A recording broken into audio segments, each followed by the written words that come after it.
All right, so today we're going to do a quick demo of rent control, and we're going to talk about just the basics, and you're going to learn a little bit about why rent control is bad for cities.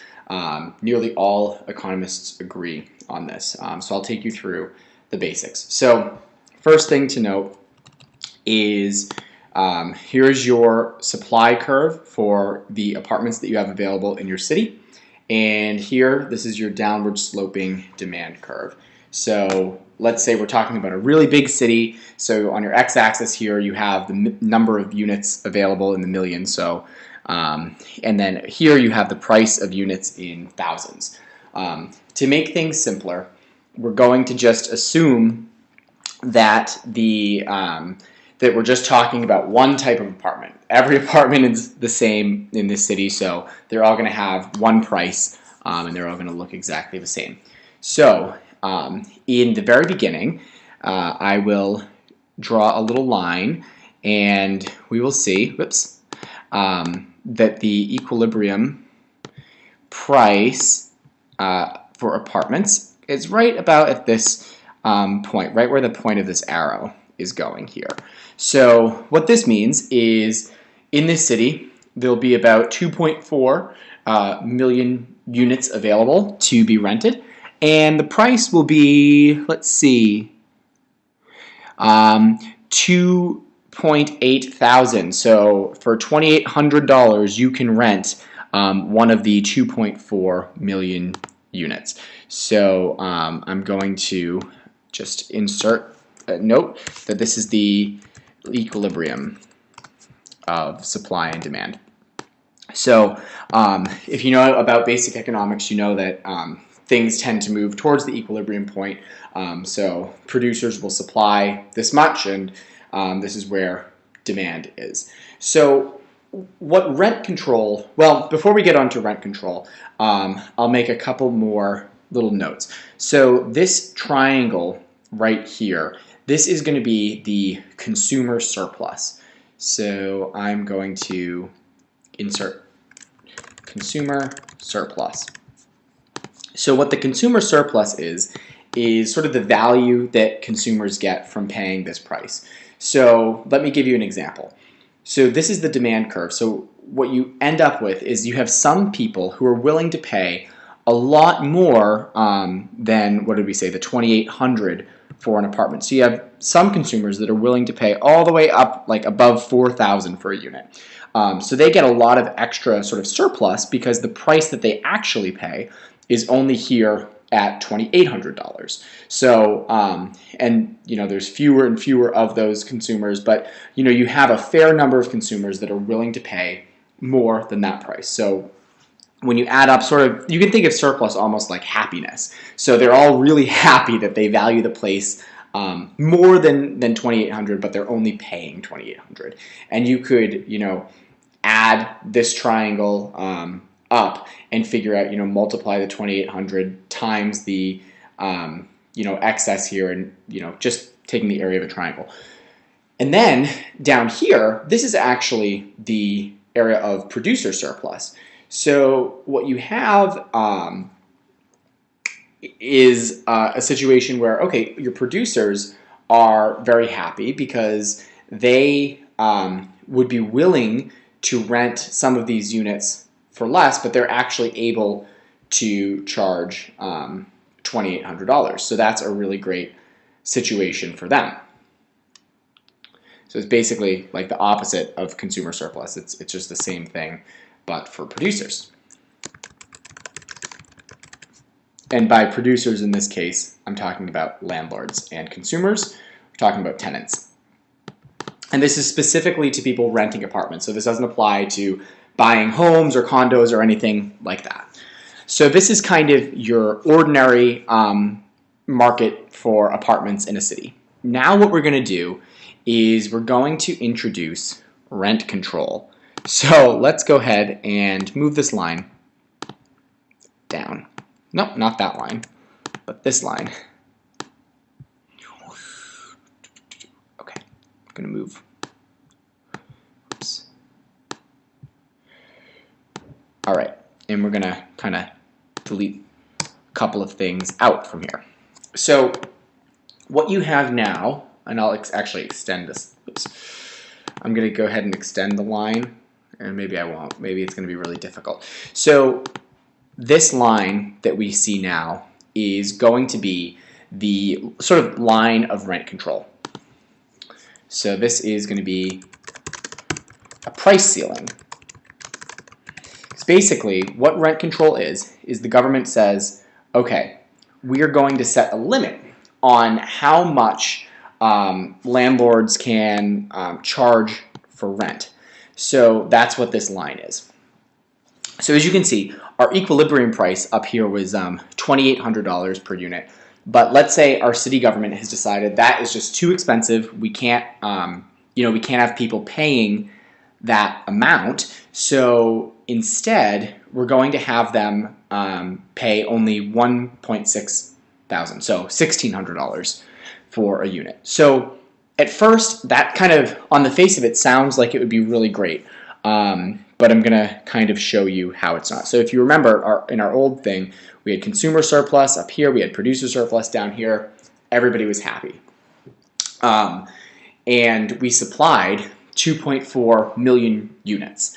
So what's going to happen this time is going to be a little bit different. So we're going to need some arrows here. So supply and demand all sort of change. So consumers, because they,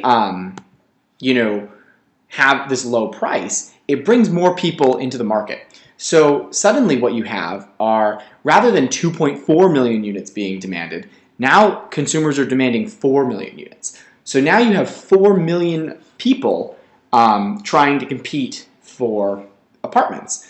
But on the other hand, because we've set the price to this level at 1.6,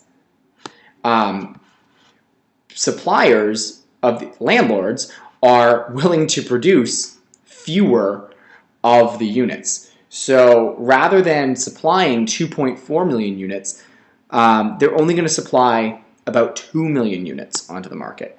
So so what you have immediately, you have a reduction in supply by about 400,000 units, and you have an increase in demand by about 1.6 million units. So what you end up with, this whole area ends up being a shortage. And the shortage ends up being, like 1.6 million units. So I'm just going to write that in. I'm going to say shortage. And this really stinks because that means that a lot of people are not able to get an apartment suddenly. And they're going to be really unhappy about that. So another thing that happens when you create shortages in housing are you can actually sort of by accident create a black market. I'm not kidding. So what you're going to have, so everybody's competing for the units, right? And you're going to have some people that are going to say, hey, I am willing to pay a lot more than this. So you actually create a really interesting situation where for some consumers, they're going to pay more. So you're going to, have a little bit of a, potentially a black market happening in rental prices as well. So a couple of things to note. So this supply curve here, this is all sort of in the short run. So supply is pretty what we call inelastic for rental housing over the short run. If you were planning on building an apartment building, you're going to continue most likely building that building, even if rent control is enacted. So that's sort of the short run picture. So now we're going to again take a quick look at producer surplus and consumer surplus. So as you remember, the two were like sort of evenly split before, but now what you end up with is something that looks a little bit like this. So this entire area is now your consumer surplus, and I will explain that in just one second. So this whole little trapezoid here or rectangle plus triangle, however you want to look at it, is your new consumer surplus. So you can see overall, because the old line was here, consumer surplus has increased by a lot. And that's because all of the people who were able to rent their apartments and already had the apartments and got a giant price cut, that's great for them because the amount that they value the apartments hasn't changed. But so let's take this person, say, who was willing to spend $4,000 a month on an apartment. At the equilibrium price, they were paying $2,800 a month. So they were sort of saving a value of like $1,200 a month. Now they're only paying $1.6 or $1,600 a month. So they're sort of saving a value of like $2,400 per month. So that's pretty cool for them. And but basically, the consumer surplus came right out of the producer surplus. So we still have a producer surplus, but it's down here. Instead of the line being kind of like this, their whole area has been cut to a pretty small area.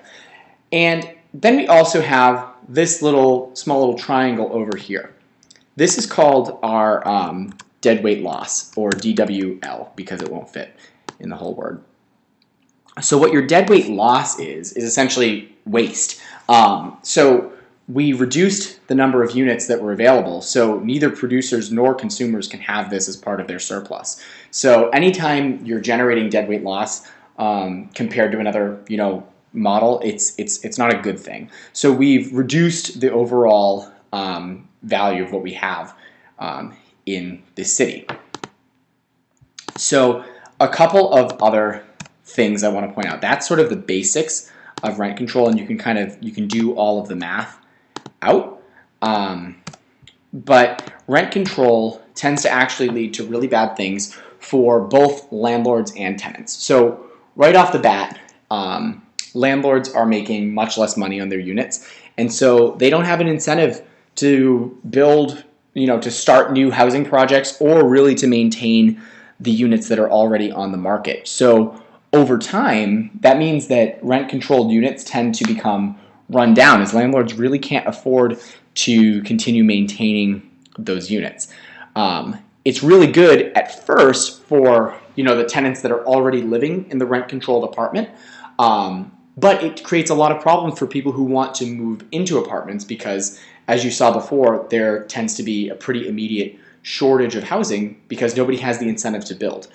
And I mentioned before that the supply curve in the short term for housing is relatively inelastic, but over the long term, that's not true.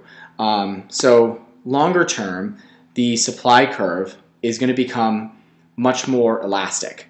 So basically, as sort of like what I was just saying, there will be, less of a desire to build, you'll probably finish existing housing projects, but you're not likely to start new projects. So as you can see, the curve sort of shifts over time. And we're kind of making this up right now. It's a fake example. But what you end up with is, landlords are just not producing more units. So over time, those things that I was pointing out before, like the deadweight loss triangle, become much larger. And not only that, but your shortage becomes a lot worse. So whereas before at equilibrium, I think we were building 2.4 million units, now we've created a situation where there are going to be even fewer and fewer units in the long term available on the market. So right now, landlords only have the incentive to bring about 1 million units to the market, and demand, because of where the price is at, is still at 4 million units. So we end up with a new shortage of about 3 million units over the long term. So it just kind of gets worse and worse. Well, anyways, so this was sort of my basic explanation of rent control, and I hope that this was helpful.